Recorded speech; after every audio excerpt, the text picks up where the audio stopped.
Hello everyone, तेज civil के online platform पर आप सभी का स्वागत है। आज की क्लास में हम एक नया टॉपिक स्टार्ट कर रहे हैं। वैसे तो हमने पहले ही इसके बारे में थोड़ा थोड़ा देख लिया है।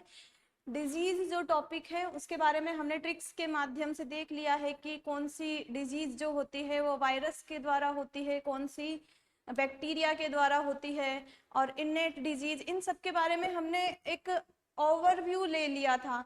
तो आज हम क्या करेंगे, आज हमने जैसे इसका डिवीजन किया था कि ये है इनेट डिजीज, ये है एक्वायर्ड डिजीज, एक्वायर्ड में भी कौन कौन सी है, तो उन सबको अब हमको क्या करना है, डिटेल में स्टडी करना है।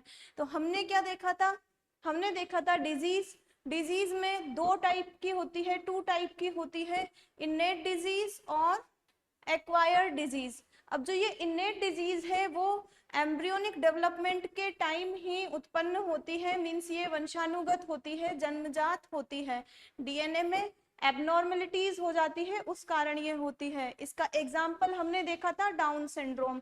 तो आज हम क्या करेंगे, ये जो जेनेटिक डिजीज है इनके बारे में डिटेल से पढ़ेंगे कि कौन कौन सी जेनेटिक डिजीज है, वो क्यों होती है और उनके नाम क्या हैं, ये सब हम इसमें देखेंगे आज।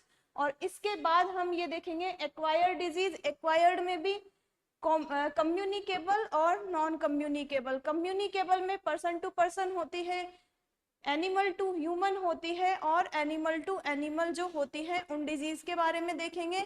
इसमें सबसे पहले हम देखेंगे वायरस से होने वाली डिजीज के बारे में। इसके बाद हम देखेंगे नॉन कम्युनिकेबल डिजीज जो कि क्रॉनिक डिजीज होती है, और ये कम्युनिकेबल जो डिजीज है वो एक्यूट डिजीज होती है, एकदम से हो जाती है। तो आज हम स्टार्ट करते हैं जेनेटिक डिजीज।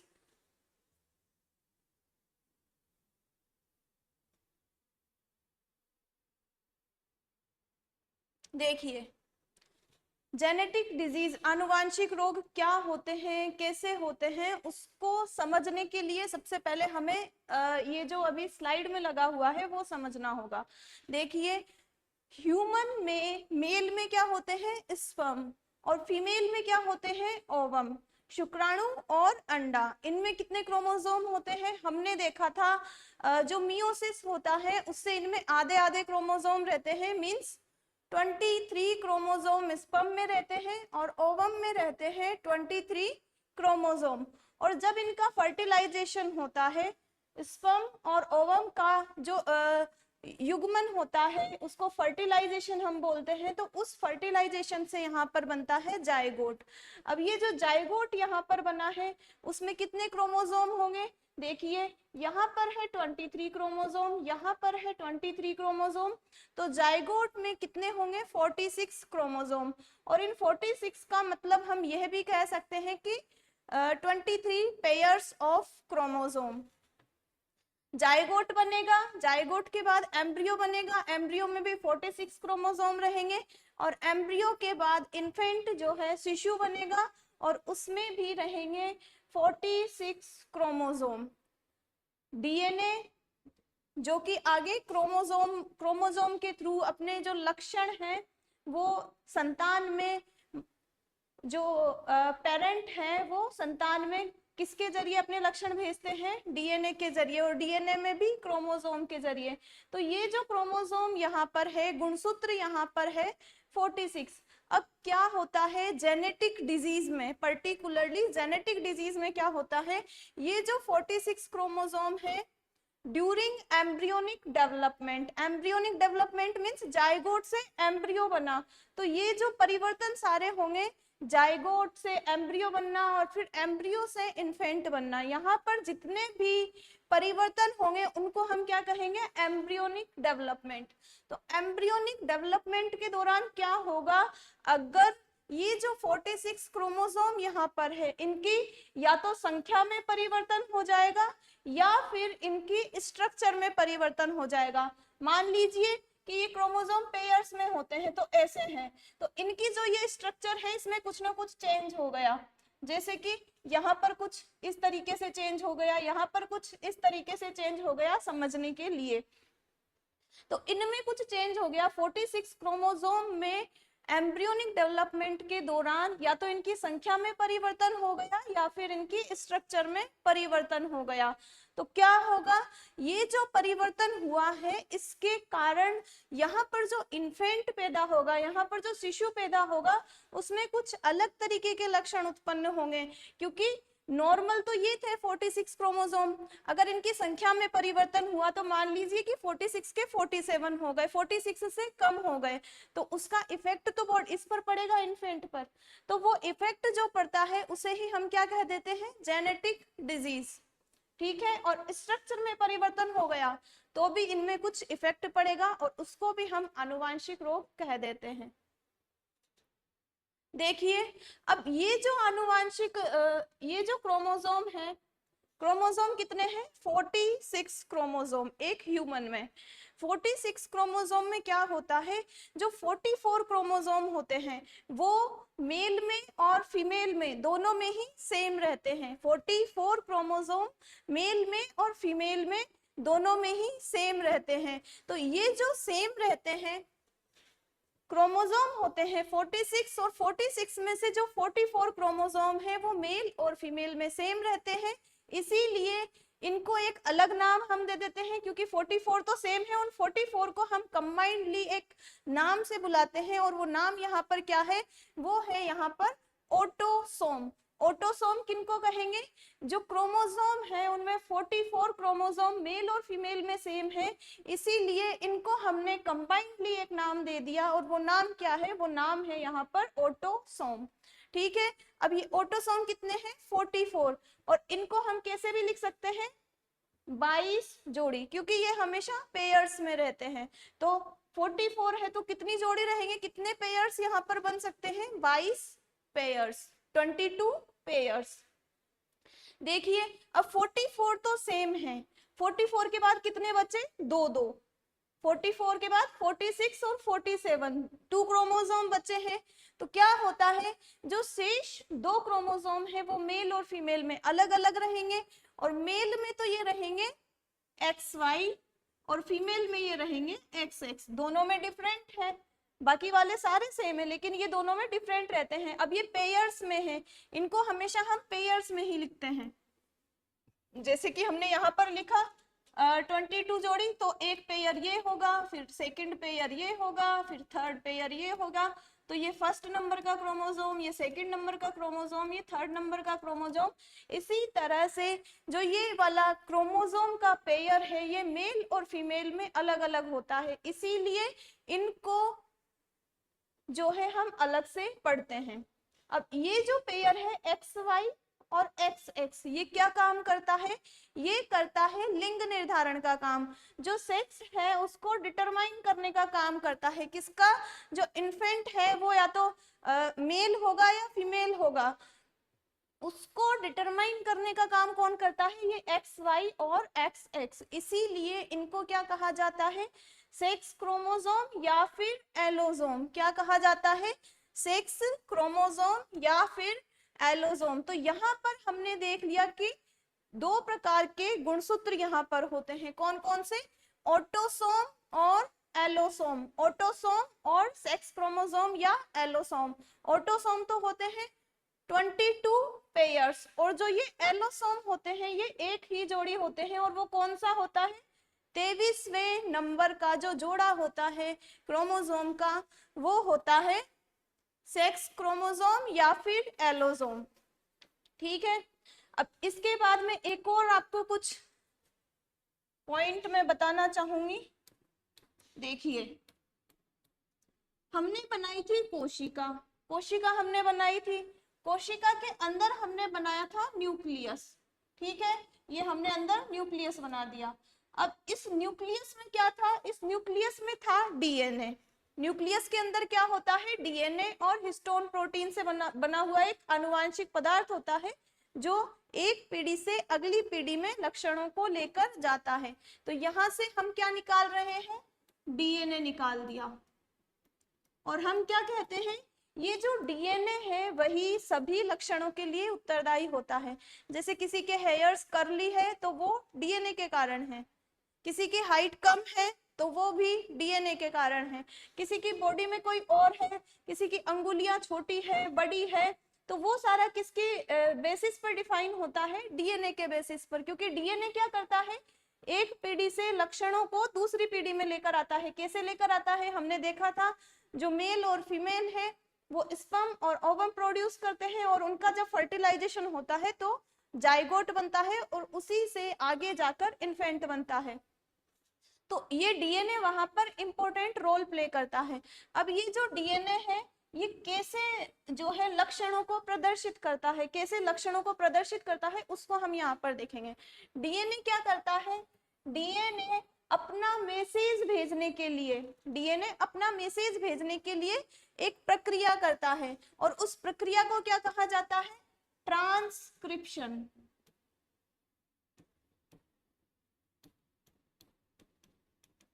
ट्रांसक्रिप्शन, डीएनए करता है ट्रांसक्रिप्शन, ताकि इसके अंदर जो संदेश है वो किसी और के जरिए ये भेज सके। और वो जो और है जिसको ये संदेश भेजने के लिए बना रहा है उसका नाम क्या है? उसका नाम है mRNA। अब ये जो mRNA है, m का मीन यहाँ पर क्या है? m का मीन है यहाँ पर messenger. Messenger RNA, messenger means ये कुछ सूचनाएं लेकर जा रहा है, तो ये है मैसेंजर आरएनए। अब ये मैसेंजर आरएनए क्या करेगा? ये जो मैसेंजर आरएनए है वो आगे जाकर बनाएगा प्रोटीन, और जो प्रोटीन ये बनाएगा वही आगे जो लक्षण है उनको प्रदर्शित करेगी। प्रोटीन के थ्रू लक्षण प्रदर्शित होंगे। तो एमआरएनए यहाँ पर बनाएगा प्रोटीन, और ये प्रोटीन आगे जाकर कोई ना कोई लक्षण प्रदर्शित करेगी, कोई ना कोई जो सिम्टम्स है वो उत्पन्न करेगी। कौन? ये प्रोटीन। तो यहाँ पर एमआरएनए से प्रोटीन बनने की प्रक्रिया का भी एक नाम है, और वो नाम क्या है? यहाँ तो है ट्रांसक्रिप्शन और यहाँ है ट्रांसलेशन, अनुवादकरण। इसको तो कहा जाता है अनुलेखन और इसको कहा जाता है अनुवादकरण। आप इंग्लिश टर्म ही याद रखें। ट्रांसलेशन मींस इसने खुद को ट्रांसलेट कर दिया कि इसको क्या बनाना था, उसमें ये ट्रांसलेट हो चुका है। प्रोटीन इसको बनाना था, और वो प्रोटीन क्या करेगी? आगे जाकर लक्षण प्रदर्शित करेगी जिस भी तरह की प्रोटीन इसने बनाई होगी। ठीक है, ये है। अब एक और प्रोसेस यहाँ पर क्या होती है? मान लो ये एमआरएनए है, ये एमआरएनए है, और ये एमआरएनए क्या करता है? ये एमआरएनए उल्टा काम करता है, और उल्टा काम करके ये खुद से ही डीएनए बना देता है। डीएनए तो एमआरएनए बनाया, ये होती है नॉर्मल कंडीशन, लेकिन क्या हुआ यहाँ पर? एमआरएनए ने क्या किया? एमआरएनए ने यहाँ पर बनाया डीएनए, और एमआरएनए डीएनए बनाया, एमआरएनए ने यहाँ पर डीएनए बनाया। तो ये वाला प्रोसेस तो था ऊपर वाला ट्रांसक्रिप्शन, तो ये क्या होगा? ये होगा reverse transcription. Reverse transcription. Reverse transcription हमने क्यों कहा? क्योंकि जो ट्रांसक्रिप्शन है उसका उल्टा काम यहाँ पर हुआ है। यहाँ पर क्या हुआ है? एमआरएनए से डीएनए यहाँ पर बन गया है। हम जब एड्स पढ़ेंगे तब इसका यूज आएगा। एड्स एक रोग है, उसमें इसका यूज आएगा। तो ये है, ये जो पूरी प्रोसेस है इसको एक नाम दिया जाता है सेंट्रल डोग्मा। आरएस के लेवल पर इतना इंपॉर्टेंट नहीं है, बट मैं बता रही हूँ कि इस जो पूरी प्रोसेस है उसको नाम दिया जाता है सेंट्रल डोग्मा। ठीक है, ये हमने देख लिया। अब देखिए, अब हम देखेंगे जेनेटिक डिजीज। जेनेटिक डिजीज का हमको वर्गीकरण करना है, कौन कौन सी जेनेटिक डिजीज होती है, और उनमें कौन सी तो क्रोमोसोम की संख्या में परिवर्तन के कारण होती है, कौन सी क्रोमोसोम की स्ट्रक्चर में परिवर्तन के कारण होती है। और इसके अलावा हम एक और कौन सी देखेंगे? इसके अलावा हम एक तो हम देखेंगे क्रोमोसोम की संख्या में परिवर्तन के कारण, एक देखेंगे क्रोमोसोम की स्ट्रक्चर में परिवर्तन के कारण। और उनमें भी हम क्या देखेंगे, कौन सी तो ऑटोसोम में है और कौन सी एलोसोम में है। मींस कौन सी तो जो 44 क्रोमोसोम हमने देखे थे उनमें परिवर्तन के कारण हो रही है, और कौन सी जो सेक्स क्रोमोसोम है उनमें परिवर्तन के कारण हो रही है। तो यहाँ पर हमने क्या बनाया था, डीएनए। अब ये जो डीएनए है, मान लीजिए ये मैंने डीएनए यहाँ पर बना दिया, ठीक है, ये डीएनए यहाँ पर बना दिया, और कोई भी लक्षण प्रदर्शित करना है तो किसी भी लक्षण को प्रदर्शित करने वाला पर्टिकुलर जो पार्ट है वो हम देखते हैं कि वो जो पर्टिकुलर पार्ट है वो ये है, ये वाला जो पार्ट है वो लक्षणों को प्रदर्शित करेगा, कोई भी लक्षण जो हमें प्रदर्शित करना है। तो ये वाला जो पार्ट है, जैसे किसी के बाल, किसी के हेयर्स कर्ली होने हैं, तो कर्ली हेयर्स की जो जीन है वो यहाँ पर है, तो कर्ली हेयर्स की जीन यहाँ पर है। तो उससे जो आगे ये जीन जब इस तरीके से डीएनए के अंदर ही जीन है, ये जो छोटा पोर्शन हमने बनाया इसको हम कहेंगे जीन, ये बड़ा वाला पोर्शन तो डीएनए बनाया, और इसका जो छोटा पोर्शन हमने लिया उसको कह दिया हमने जीन, ये हमने कह दिया इसको जीन। अब ये जो जीन है ये भी तो डीएनए का एक पोर्शन है, तो इसमें भी ट्रांसक्रिप्शन होगा, फिर एमआरएनए बनेगा, फिर ट्रांसलेशन होगा, फिर प्रोटीन बनेगा, फिर लक्षण प्रदर्शित हो गए, ठीक है। तो यहाँ पर अलग अलग लक्षणों के लिए, जैसे लंबाई के लक्षण के लिए, जैसे किसी की आंखें बड़ी होगी छोटी होगी उसके लक्षण के लिए, यहाँ पर किसी और के लक्षण के लिए, इस तरह से इस डीएनए में बहुत सारी जीन पाई जाती है। अब क्या होगा, ये जो जीन यहाँ पर पाई जाती है, क्या देखा हमने, ये जो जीन इसमें पाई जा रही है, इस जीन में कुछ बहुत ही बड़ा परिवर्तन हो जाता है एकदम से। क्या होता है, इस जीन में एकदम से बड़ा परिवर्तन हो गया। अब इस जीन में कोई एकदम से ही बड़ा परिवर्तन हो जाता है, उसको हम एक नाम देते हैं, और वो नाम क्या है, वो नाम है यहाँ पर म्यूटेशन। उसको इस बायो की लैंग्वेज में कहेंगे हम म्यूटेशन, क्योंकि हम यहाँ पर क्या कर रहे हैं, नाम देने का काम कर रहे हैं। तो क्या हुआ, ये जो डीएनए है इसमें बहुत सारी जीन पाई जाती है, और हर जीन कोई अलग करेक्टर के लिए जिम्मेदार होती है। किसी को हाइट के लिए जिम्मेदार है, कोई आईज की शेप के लिए जिम्मेदार है, कोई हेयर कर्ली हेयर्स के लिए जिम्मेदार है। तो क्या होगा, इनमें से किसी भी जीन में अगर कोई भी परिवर्तन हो जाता है तो उसका ओवरऑल इफेक्ट पड़ेगा जो इन्फेंट वहां पर बनेगा। तो क्या होगा, इस डीएनए की जीन में एकदम से बड़ा परिवर्तन हो जाता है, और उस बड़े परिवर्तन को म्यूटेशन कहा जाता है, और इस म्यूटेशन की वजह से भी जेनेटिक डिजीज यहाँ पर होती है, और उन जेनेटिक डिजीज को भी हम यहीं पर स्टडी करेंगे। देखिए, अब जेनेटिक डिजीज को हमने 2 पार्ट्स में डिवाइड किया है। अब ये 2 पार्ट्स कौन कौन से हैं, एक तो है क्रोमोसोमल एबनॉर्मेलिटीज। क्रोमोसोमल एबनॉर्मेलिटीज का मतलब आप क्या समझे, कि जो क्रोमोसोम है, गुणसूत्र जो है, उनकी या तो संख्या में परिवर्तन हो जाएगा या उनकी संरचना में परिवर्तन हो जाएगा। संख्या में परिवर्तन मीन्स 46 के 47 हो जाएंगे, या 46 के 45 या 44 रह जाएं, इस तरह का कुछ परिवर्तन हो। और संरचना में परिवर्तन मीन्स मैंने आपको वो शुरू में एक इस तरीके के डायग्राम के थ्रू बताया था कि यहाँ पर कुछ संरचना चेंज हो गई, तो उसकी वजह से कौन सा परिवर्तन होगा, तो उसको हम इसमें ले लेंगे, ठीक है। तो फर्स्ट आप देखिए, जेनेटिक डिजीज क्रोमोसोमल एबनॉर्मेलिटीज। अब ये क्रोमोसोमल एबनॉर्मेलिटी इंग्लिश और हिंदी मीडियम वाले सेम ही पढ़े। क्रोमोसोमल एबनॉर्मेलिटीज मतलब गुणसूत्र में कुछ असामान्यताएं उत्पन्न हो गई है। अब कौन कौन सी असामान्यताएं, देखिए फर्स्ट है, इसको भी हमने 2 पार्ट्स में डिवाइड कर दिया, ऑटोसोमल एबनॉर्मेलिटीज और सेक्स क्रोमोसोम एबनॉर्मेलिटीज। क्रोमोसोम में भी सबसे पहले तो हम जो वो 44 क्रोमोसोम थे उनमें परिवर्तन का अध्ययन करेंगे कि उनमें परिवर्तन हो जाता है तो कौन से रोग होते हैं। फिर वो जो 23वां जो जोड़ा था उसमें अगर कोई परिवर्तन हो जाता है तो कौन सी जेनेटिक डिजीज उत्पन्न होती है, ठीक है। अब ये जो ऑटोसोमल एबनॉर्मलिटीज है, 44 क्रोमोसोम जो है उनको भी हमने आगे जाकर 2 पार्ट्स में डिवाइड कर दिया। वो 2 पार्ट्स कौन कौन से हैं? हमने देखा था या तो संख्या में परिवर्तन हो जाएगा या फिर उसकी स्ट्रक्चर में परिवर्तन हो जाएगा। तो देखिए, जब संख्या में परिवर्तन होगा तो हम उसे क्या कहेंगे? Numerical related disease. और जब स्ट्रक्चर में परिवर्तन होगा तो स्ट्रक्चरल डिजीज, स्ट्रक्चर में परिवर्तन की वजह से जो डिजीज होगी।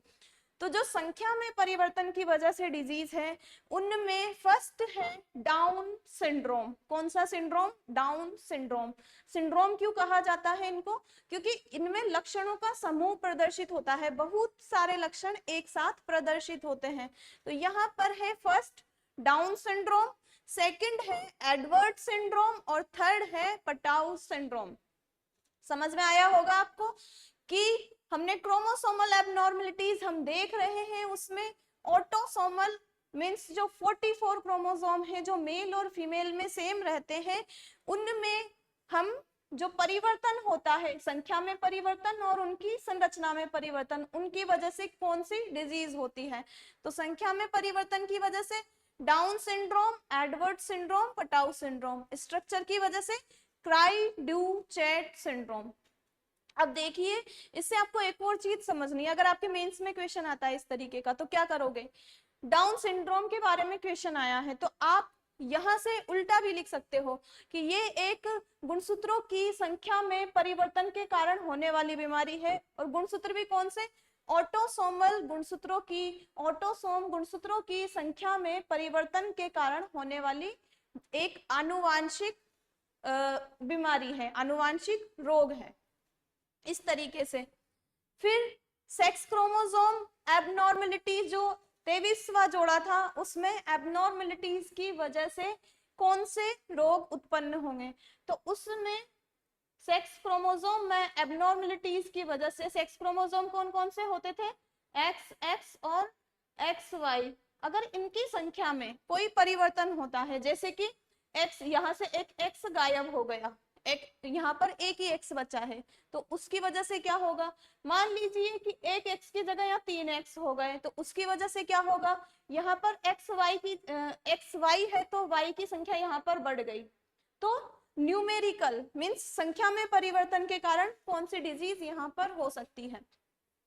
सेक्स क्रोमोसोम एबनॉर्मलिटीज, उनमें संख्या में परिवर्तन के कारण टर्नर सिंड्रोम, क्लाइनफेल्टर सिंड्रोम और सुपर मेल या सुपर फीमेल, इनके बारे में हम डिटेल में पढ़ेंगे आगे, जो भी ये येलो कलर में लिखे हुए हैं।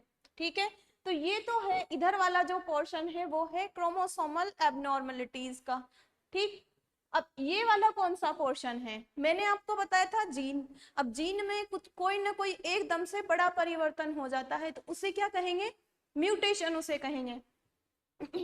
जीन में म्यूटेशन होने की वजह से जो डिजीज, जेनेटिक डिजीज यहाँ पर उत्पन्न होगी, उनको क्या नाम दिया? मेंडेलियन डिसऑर्डर्स या फिर जीन रिलेटेड डिसऑर्डर्स। क्या नाम दिया? मेंडेलियन डिसऑर्डर्स या फिर जीन रिलेटेड डिसऑर्डर्स। ठीक है। अब इसमें भी हम क्या देखेंगे? इसमें भी ये देखेंगे कि कौन से तो हो रहे हैं ऑटोसोम में, जो 44 वाले हैं उनमें, और कौन से हो रहे हैं सेक्स क्रोमोसोम में। तो देखिए, ऑटोसोम में कौन कौन से हैं? ऑटोसोम में है sickle cell anaemia, phenylketonuria और थैलेसीमिया और सिस्टिक फाइब्रोसिस। ये जो रोग है ये है ऑटोसोम क्रोमोसोम में परिवर्तन, ऑटोसोम क्रोमोसोम की जीन में परिवर्तन की वजह से। देखो, ये जो रोग है वो ऑटोसोम क्रोमोसोम की जीन में म्यूटेशन की वजह से उत्पन्न हो रहे हैं, इसीलिए इनको क्या कहा जाता है? मेंडेलियन डिसऑर्डर या फिर जीन रिलेटेड डिसऑर्डर। और ये ओवरऑल है क्या? Genetic disease. ठीक है, अब ऑटोसोम का हमने देख लिया। अब नेक्स्ट कौन सा है? सेक्स क्रोमोसोम या फिर एलोसोम। इनमें जीन में, इनकी जीन में अगर कुछ परिवर्तन हो जाता है तो उसकी वजह से कौन से रोग उत्पन्न होंगे? इसमें है 2 जिनका हमें अध्ययन करना है, वो है एक कलर ब्लाइंडनेस और एक है हीमोफीलिया। कौन कौन से हैं? कलर ब्लाइंडनेस और हीमोफीलिया। ठीक है, अब इनमें जो ये नीचे लिखे हुए हैं उनका हम एक एक करके स्टडी करेंगे। तो इसमें से हम फर्स्ट नंबर पे कौन सा ले लेंगे, ये वाली जो डिजीज है डाउन सिंड्रोम, एडवर्ड सिंड्रोम और पटाउ सिंड्रोम। ये सब मेंस का जो सिलेबस है उसमें जेनेटिक डिजीज टॉपिक लिखा हुआ है। देखिए अब डाउन सिंड्रोम, सबसे पहले हम पढ़ेंगे डाउन सिंड्रोम। अब डाउन सिंड्रोम में होता क्या है, देखिए डाउन सिंड्रोम में जो 21वां क्रोमोसोम है, हमने क्या देखा था, हम देख रहे थे क्रोमोसोम के बारे में। अब क्रोमोसोम ऐसे पेयर्स में पाए जाते हैं, first pair, second pair, third pair, इसी तरह आगे चल के जो 21वां पेयर आएगा, 21वां जो पेयर आएगा उसमें परिवर्तन की वजह से कौन सा सिंड्रोम होता है, डाउन सिंड्रोम। अब डाउन सिंड्रोम को आगे देखिए, ये है डाउन सिंड्रोम। अब इसमें क्या हो रहा है, देखो ये संख्या में परिवर्तन की वजह से है, मींस इसका मींस क्या होगा, संख्या में परिवर्तन की वजह से। तो इसमें क्या होगा, इसमें ये जो 21वें क्रोमोसोम में दो ही पाए जा रहे थे, दो ही पाए जा रहे थे, एक जोड़ी में दो पाए जाते हैं, 21वें क्रोमोसोम में हो जाती है ट्राइसोमी। अब ये ट्राइसोमी क्या है, ट्राई मतलब कितना होता है, 3। तो 21वें क्रोमोसोम में क्या होगा, होने तो चाहिए थे 2 क्रोमोसोम, लेकिन यहाँ पर एक अतिरिक्त क्रोमोसोम जुड़ जाएगा और ये अतिरिक्त क्रोमोसोम इस तरीके से जुड़कर इनकी संख्या में परिवर्तन कर देगा। पहले थे 46 और अब कितने हो जाएंगे, 47। समझ में आया होगा कि ये फर्स्ट पेयर है, ये सेकंड पेयर है, ये थर्ड पेयर है, ऐसे करके हमको 21वां जो पेयर है, 21वां जो जोड़ा है क्रोमोसोम का वो लेना है। अब उसमें भी हमको क्या करना है, उसमें भी हमको उसकी संख्या में परिवर्तन करना है। संख्या में परिवर्तन हमने कर दिया, यहाँ पर एक अतिरिक्त क्रोमोसोम हमने यहाँ पर जोड़ दिया, और क्योंकि एक अतिरिक्त क्रोमोसोम जोड़ने की वजह से यहाँ पर 3 क्रोमोसोम हो गए हैं, तो इसको हम क्या कहेंगे, 21वें क्रोमोसोम में यहाँ पर ट्राइसोमी हो जाती है, और उस ट्राइसोमी की वजह से यहाँ पर 46 क्रोमोसोम की जगह 47 क्रोमोसोम यहाँ पर हो जाते हैं। 46 क्रोमोसोम की जगह 47 क्रोमोसोम यहाँ पर हो जाते हैं। तो इसका क्या इफेक्ट पड़ेगा, इसका जो इफेक्ट पड़ेगा वो सब यहाँ पर लिखा हुआ है। क्या होगा, सबसे पहले तो उसका जो कद है, उसकी जो हाइट है वो छोटी होगी, हाइट छोटी होगी। फिर आप ऊपर से लक्षण देख लीजिए, उसका कपाल है, उसका कपाल होगा चौड़ा, उसकी जो गर्दन है वो छोटी होगी, उसकी आंखें छोटी होगी, उसकी नाक चपटी होगी, और उसका जो निचला होंठ है वो लटका हुआ होगा। तो आप ये लक्षण आपको याद करने, तो एक बार के लिए आप जो ये पूरा फेस वाला पोर्शन है उससे आप लक्षण को याद कर लीजिए, और एक पूरा ओवरऑल बॉडी से, ओवरऑल बॉडी से कैसे कि उसकी जो कद है वो छोटा होगा, फिर उसका कपाल बड़ा होगा, उसकी आईज कैसी होगी, आईज उसकी छोटी होगी, नाक उसकी चपटी होगी, और जो निचला होंठ है उसका वो लटका हुआ होगा, और उसकी गर्दन कैसी होगी, छोटी होगी। तो ये सारे जो सिम्टम्स है वो कब नजर आएंगे, जब किसी को होगा डाउन सिंड्रोम। ठीक है, एक अतिरिक्त जो लक्षण इसमें प्रकट होगा वो क्या होगा, देखिए ये सारे कौन से लक्षण हैं, शारीरिक, शरीर से रिलेटेड हैं। तो ये शारीरिक, और इसके अलावा और क्या होगा, जो उनका मेंटल डेवलपमेंट है, मेंटल डेवलपमेंट भी यहाँ पर कम होगा। तो शारीरिक और मानसिक विकास यहाँ पर अवरुद्ध हो जाएगा, कौन से डिजीज में, डाउन सिंड्रोम में। ठीक है, और इस डाउन सिंड्रोम में जब ये लक्षण यहाँ पर प्रकट होते हैं तो क्या होता है, एक एशिया में एक कंट्री है मंगोलिया, उस मंगोलिया देश के जो निवासी है उसके समान व्यक्ति दिखने लग जाता है। मंगोलिया देश के निवासियों की तरह ये जो व्यक्ति है जिसको डाउन सिंड्रोम हुआ है वो उसकी तरह दिखने लग जाता है, इसीलिए इसको कहा जाता है मंगोलिज्म, मंगोलिज्म इंग्लिश में है, और मंगोलिज्म को हिंदी में अगर करें हम तो वो होता है मंगोलियाई जड़ता। ठीक है, ये है हमारा डाउन सिंड्रोम, जो कि गुणसूत्रों की संख्या में परिवर्तन की वजह से हुआ है, और ये हुआ है ऑटोसोम में। और ये कौन सी डिजीज है? ऑटोसोम में हुआ है, और क्रोमोसोमल एबनॉर्मेलिटीज ये है, गुणसूत्रों में असामान्यता के कारण ये रोग यहाँ पर हुआ है। डाउन सिंड्रोम देख लिया, उसके बाद हमको कौन सा देखना है? Edward syndrome. डाउन सिंड्रोम यहाँ पर ज्यादा इंपॉर्टेंट है, इसीलिए इसके बारे में ज्यादा डिटेल में हमने पढ़ा है। उसके बाद आता है एडवर्ड सिंड्रोम। अब एडवर्ड सिंड्रोम में क्या होगा? हम देख रहे थे first pair of chromosome, second pair of chromosome, third pair of chromosome, ऐसे कर करके हम कौन से पेयर ऑफ क्रोमोसोम पर आ जाए? 18वां जो पेयर है उस पर हम आ जाए। तो जो 18वां पेयर ऑफ क्रोमोसोम है, 18वां जो पेयर है क्रोमोसोम का, अगर उसमें क्या हो जाए? ट्राइसोमी हो जाए। अगेन यहाँ पर ट्राइसोमी लिखा हुआ है। ट्राइसोमी का मीन आपको समझ में आया होगा। क्या देखा था हमने? ये एक, ये दो, और यहाँ पर एक और कोई क्रोमोसोम जुड़ गया, तो इसे हम क्या कहेंगे? ट्राइसोमी हमने यहाँ पर कह दिया। तो यहाँ पर क्या होगा? एडवर्ड सिंड्रोम में जो 18वें नंबर का क्रोमोसोम है, 18वां नंबर का जो जोड़ा है, उसमें क्या हो जाएगा? ट्राइसोमी। और उसमें जब ट्राइसोमी हो जाता है तो इसमें जो इन्फेंट उत्पन्न होगा, जो शिशु यहाँ पर उत्पन्न होगा, वो क्या होगा? उसका जीवन काल, उसकी जो लाइफ टाइम है वो मैक्सिमम होगा 6 मंथ्स का, मतलब उसकी जो डेथ है वो बहुत ही जल्दी हो जाएगी। ये है हमारा एडवर्ड सिंड्रोम, जो कि अगेन कौन सा है? जो कि गुणसूत्रों की संख्या में परिवर्तन की वजह से है। और ये कौन से क्रोमोसोम में होता है? ऑटोसोमल क्रोमोसोम में, क्योंकि 18वें नंबर के क्रोमोसोम में ये हुआ है। और ये कौन सी एबनॉर्मलिटीज है? Chromosomal abnormalities.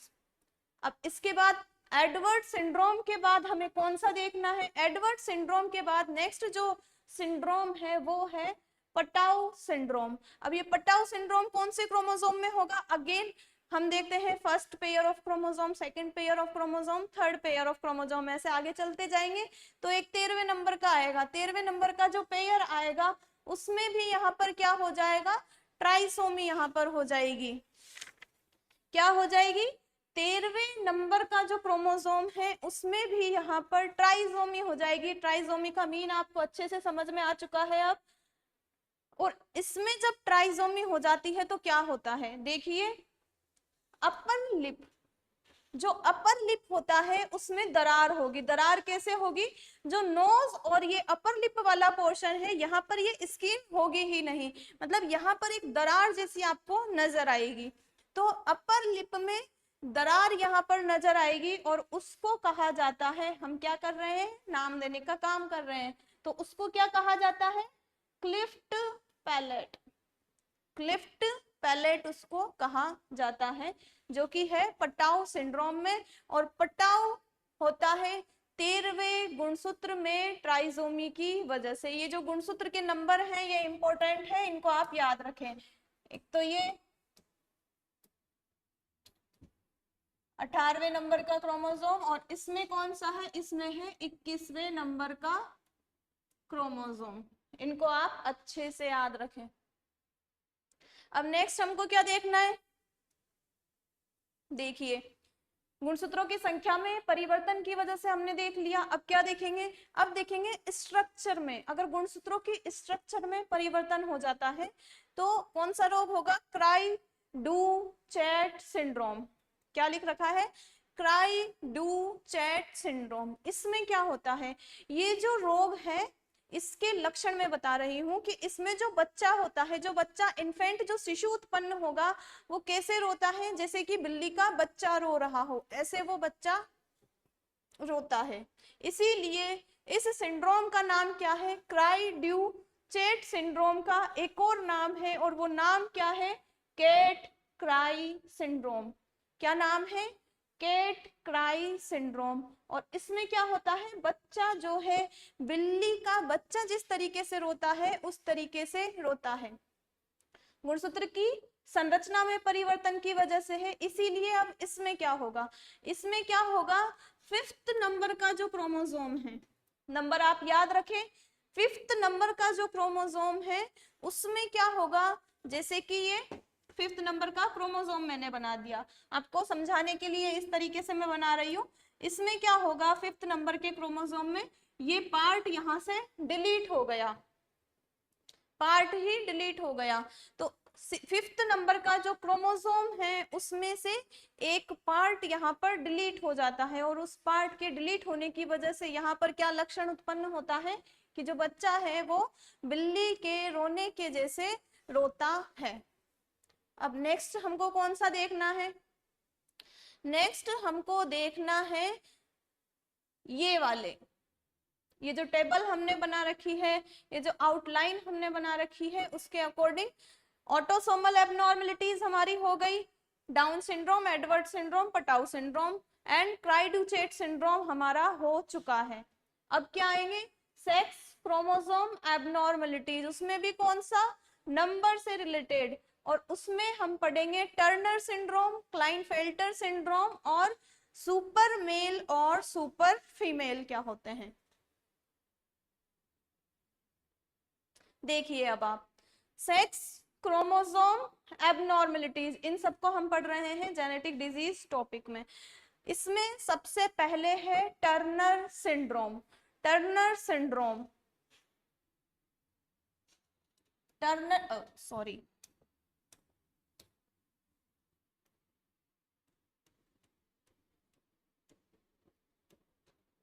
टर्नर सिंड्रोम में क्या होगा, देखिए हमने क्या देखा, इसमें गुणसूत्रों की संख्या में परिवर्तन होगा, और संख्या कौन से गुणसूत्रों की संख्या में परिवर्तन होगा, जो सेक्स क्रोमोसोम है, जो 23 वाला जोड़ा है, जो 23वां जोड़ा है, और उसमें कौन कौन से आते हैं, XY या फिर XX।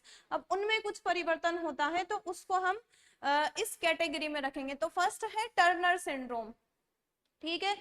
तो ये किस में होता है, ये मेनली होता, मतलब ये होता ही किसमें है, फीमेल में।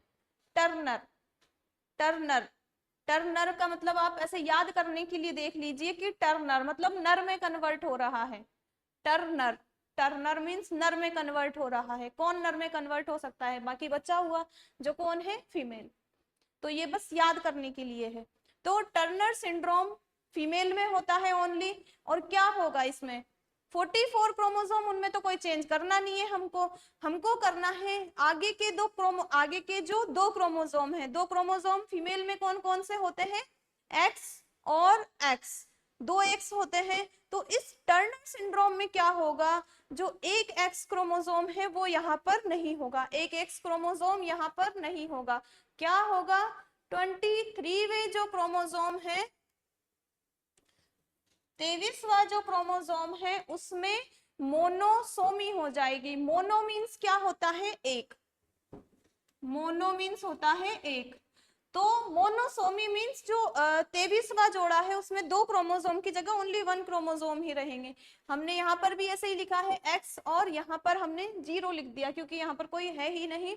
तो एक्स, ओनली एक्स क्रोमोसोम रहेगा यहाँ पर। 23वां जो जोड़ा है क्रोमोसोम का उसमें मोनोसोमी यहाँ पर हो चुकी है।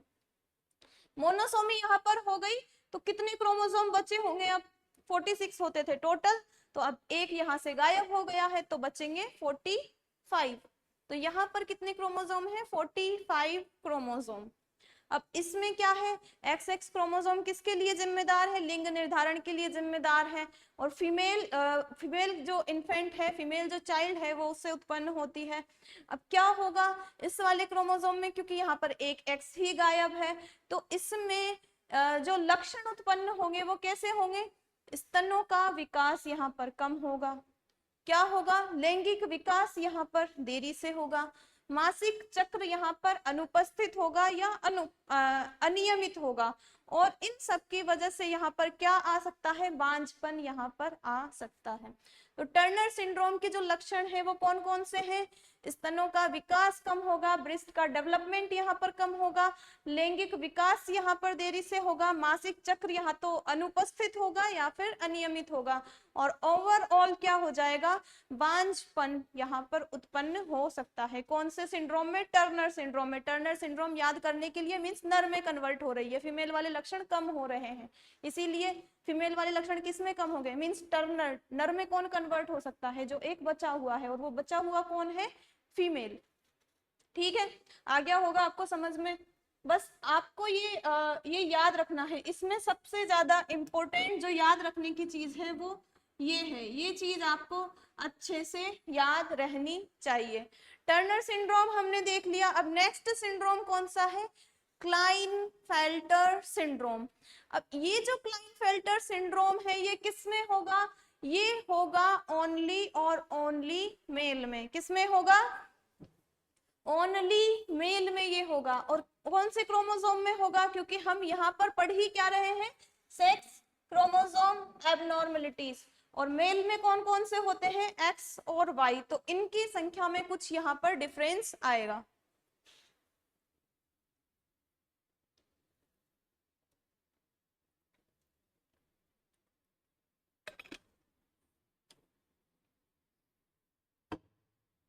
देखिए, क्लाइनफेल्टर सिंड्रोम हम देख रहे हैं, सेक्स क्रोमोसोम एबनॉर्मलिटीज हम देख रहे हैं। क्लाइनफेल्टर सिंड्रोम में हमने कहा कि ये ओनली मेल में होता है, और सेक्स क्रोमोसोम कौन कौन से होते हैं, एक्स और वाई।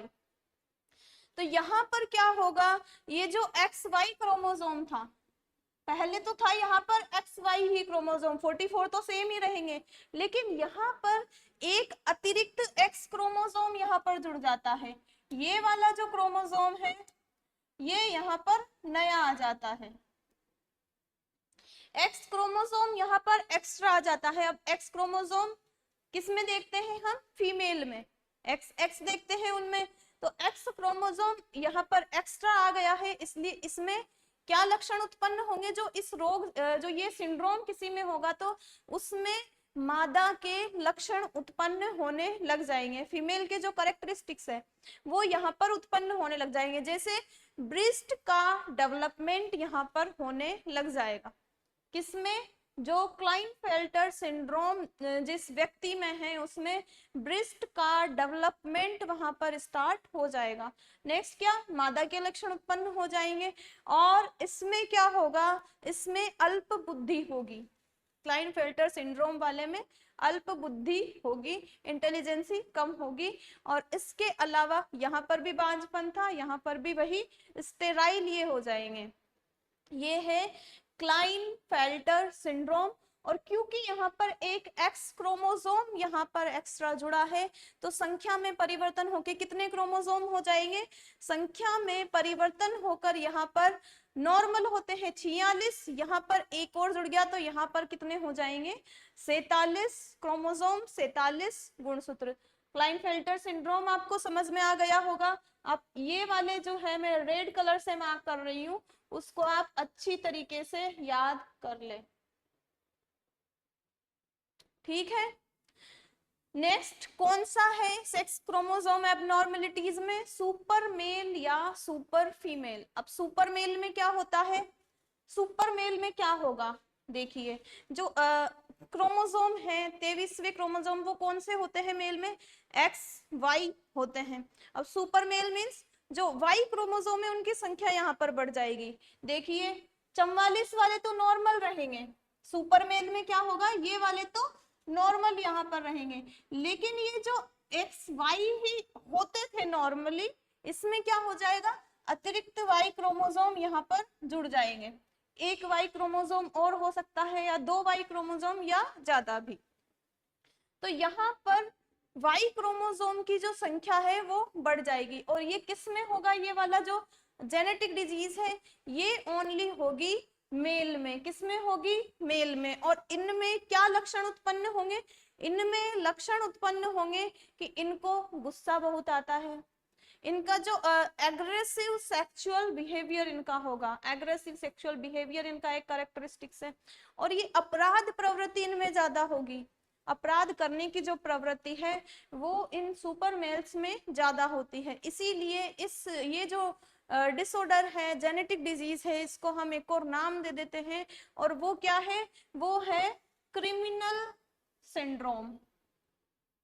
क्या नाम है, क्रिमिनल सिंड्रोम। और एक और लक्षण क्या होगा यहाँ पर, ये असामान्य रूप से लंबे होंगे। क्या होंगे, असामान्य रूप से लंबे होंगे। ये हमने देखा सुपर मेल। अब हम क्या देखेंगे, सुपर फीमेल। अब सुपर फीमेल में क्या होगा, 44 जो है गुणसूत्र जिनको हम ऑटोसोम कहते हैं, उन पर तो कोई इफेक्ट नहीं जाना है। जाना किस पे है, सेक्स क्रोमोसोम पे। यहाँ पर कौन से होते हैं फीमेल में, एक्स एक्स। अब ये सुपर फीमेल है तो क्या होगा, यहाँ पर एक्स क्रोमोसोम की संख्या बढ़ जाएगी।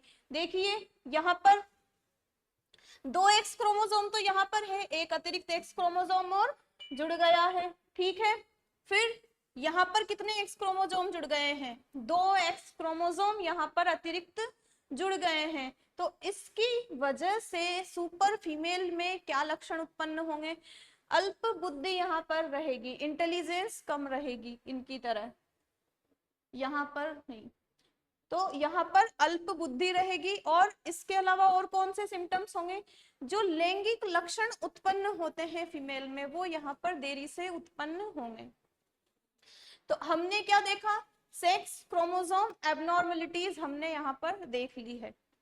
आज जो हमने पढ़ा उसका एक बार हम क्विक रिवीजन कर लेते हैं, नेक्स्ट क्लास में आप इनको रिवाइज करके आइएगा, क्योंकि अगर आप रिवाइज नहीं करेंगे तो चाहे आपको कितना भी समझ में आए, आपको कभी भी वो याद नहीं होगा और आप एग्जाम में उसको तो बिल्कुल भी नहीं लिख पाएंगे। तो आप इन चीजों को रिवाइज करके आए, और रिवाइज भी एक बार नहीं, डेली ही रिवाइज करना है। डेली ही एक टॉपिक पढ़ा आज, उसको नेक्स्ट डे रिवाइज करना है, उस दिन भी रिवाइज करना है। फिर जब नेक्स्ट पढ़ते हैं तो पीछे वाले को भी रिवाइज हमें करना है। तो देखिए, जेनेटिक डिजीज हम देख रहे थे, उसमें क्रोमोसोमल एबनॉर्मलिटीज हम देख रहे थे। इसके पहले भी जो पढ़ा है वो बता देती हूँ। देखिए, स्पर्म में क्या होता है 23 क्रोमोसोम, और ओवम में होता है 23 क्रोमोसोम। इनका फर्टिलाइजेशन होता है तो बनता है जायगोट। जायगोट में होते हैं 46 क्रोमोसोम।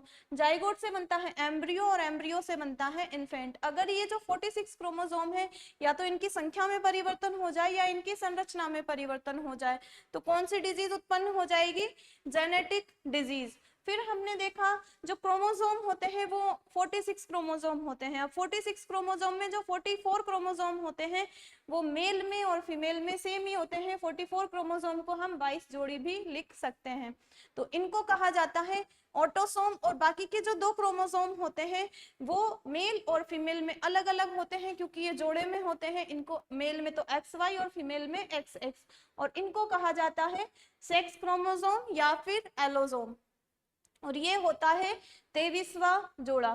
फिर हमने देखा एक कोशिका हमने बनाई, और इस कोशिका में हमने केंद्रक के अंदर देखा, तो केंद्रक के अंदर हमको डीएनए दिखा। और हम कहते थे बार बार कि जो डीएनए है वो लक्षणों को एक पीढ़ी से दूसरी पीढ़ी में लेके जाने का काम करता है, लेकिन वो काम करता कैसे है उसको देखने के लिए हमने ये सब देखा। डीएनए से ट्रांसक्रिप्शन होता है, ट्रांसक्रिप्शन से एमआरएनए बनता है, एमआरएनए में ट्रांसलेशन होता है, उससे बनता है प्रोटीन। और वो जो प्रोटीन होता है वो लक्षणों को प्रदर्शित करने के लिए जिम्मेदार होता है। और हम जब डिजीज पढ़ेंगे उसमें हम एड्स पढ़ेंगे, तो एड्स में ये वाला जो रिवर्स ट्रांसक्रिप्शन है वो काम आने वाला है। क्या होता है, डीएनए बनाया, डीएनए ने यहाँ पर बनाया एमआरएनए, लेकिन कुछ कंडीशंस में क्या होता है, एमआरएनए से रिवर्स ट्रांसक्रिप्शन के थ्रू डीएनए बनने लग जाता है। और आगे हमने क्या देखा, हमने डीएनए देखा। डीएनए के जो छोटे छोटे पार्ट्स है उनको हम जीन कहते हैं, और हर एक जो जीन होती है वो किसी पर्टिकुलर लक्षण के लिए जिम्मेदार होती है।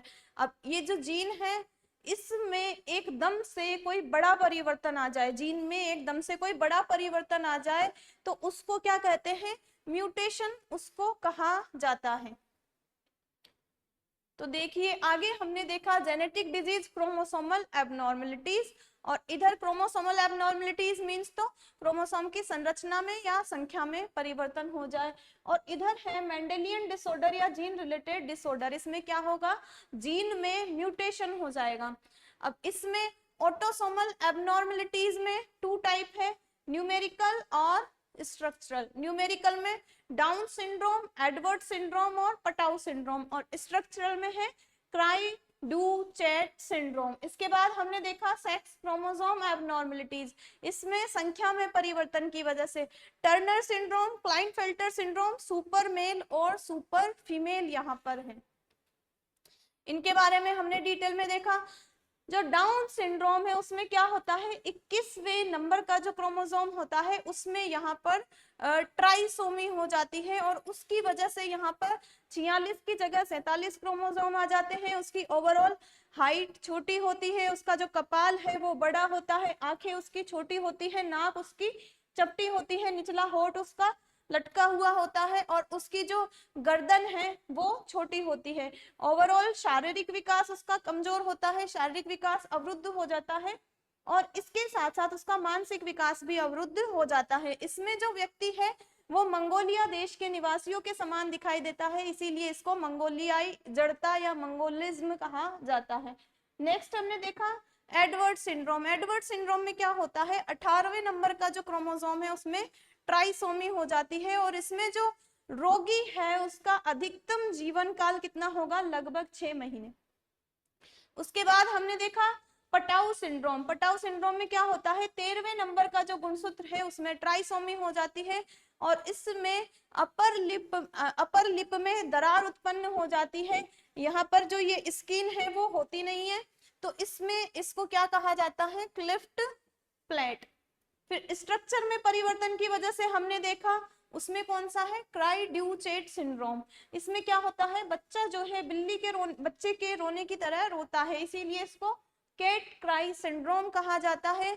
और इसमें 5वें नंबर का जो क्रोमोसोम है उसका एक पार्ट यहाँ पर डिलीट हो जाता है। 5वें नंबर के क्रोमोसोम का एक पार्ट यहाँ पर डिलीट हो जाता है।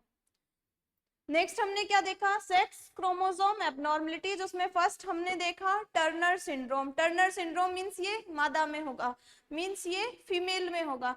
क्या होगा इसमें, 23वीं जोड़ी जो क्रोमोसोम है एक्स एक्स जो होते हैं उनमें से एक एक्स क्रोमोसोम यहाँ पर नहीं होगा, ओनली एक्स क्रोमोसोम ही होगा, मींस यहाँ पर मोनोसोमी हो जाएगी, और 45 क्रोमोसोम यहाँ पर होंगे।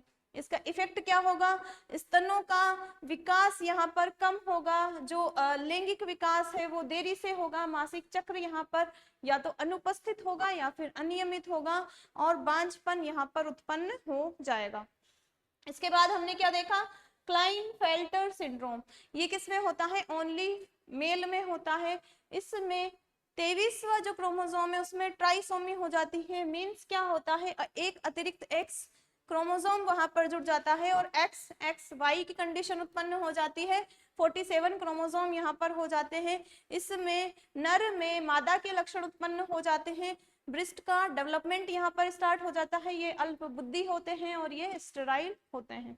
इसके बाद हमने क्या देखा, सुपर मेल हमने देखा। सुपर मेल में क्या होता है, जो वाई क्रोमोसोम है उनकी संख्या बढ़ती जाती है, एक वाई क्रोमोसोम, 2 वाई क्रोमोसोम अतिरिक्त, ये ओनली होता है मेल में। इनको क्या होता है, गुस्सा अधिक आता है, एग्रेसिव सेक्सुअल बिहेवियर इनका होता है, इनकी हाइट असामान्य रूप से लंबी होती है, और इनमें जो अपराध प्रवृत्ति है वो ज्यादा होती है, इसीलिए इसको क्रिमिनल सिंड्रोम भी कहा जाता है। नेक्स्ट हमने क्या देखा, सुपर फीमेल। सुपर फीमेल में क्या होगा, एक्स एक्स क्रोमोसोम 2 तो होते ही हैं, उसके अतिरिक्त एक और एक्स क्रोमोसोम वहां पर जुड़ जाएगा, उसकी वजह से लैंगिक लक्षण देरी से आएंगे और अल्प बुद्धि यहाँ पर होगी। ठीक है, तो आज की क्लास में हम इतना ही करते हैं, आगे की क्लास में हम आगे जो भी डिजीज है उनको हम डिटेल में पढ़ेंगे, आप इनको रिवाइज करके आए। Thank you.